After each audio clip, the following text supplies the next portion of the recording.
Les couche-tard sont 2 fois moins performants au travail que les lève-tôt, selon une étude finlandaise publiée la semaine dernière et qui montre pour la première fois un lien entre notre horloge biologique et le monde du travail.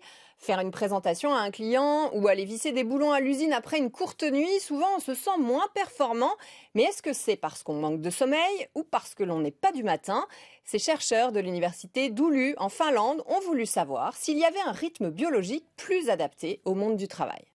Les scientifiques ont interrogé près de 6000 personnes de 46 ans entre 2012 et 2016 sur leur vie professionnelle, leur santé, leur rythme de sommeil, afin de déterminer leur chronotype, c'est-à-dire leur moment préféré dans la journée pour faire certaines activités.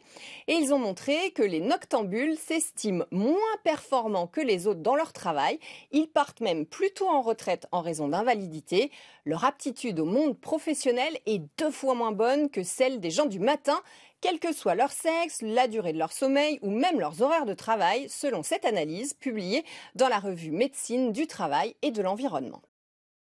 L'étude de nos rythmes biologiques, ce qu'on appelle la chronobiologie, est à peine connue depuis une dizaine d'années.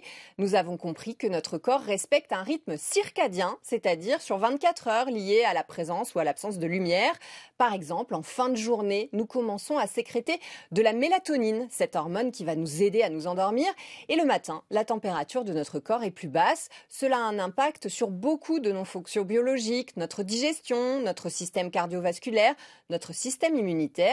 3 généticiens américains, Young, Rochbach et Hall, ont même eu un prix Nobel de médecine en 2017 pour avoir identifié les gènes liés à notre rythme circadien. Mais nos chercheurs finlandais, eux, ne prétendent pas au Nobel. Ils montrent juste l'impact de ce rythme aussi sur nos fonctions cognitives, notre capacité de concentration. Ils espèrent que cela permettra aux employeurs et aux employés de trouver le meilleur moment dans la journée pour être au top de leur performance.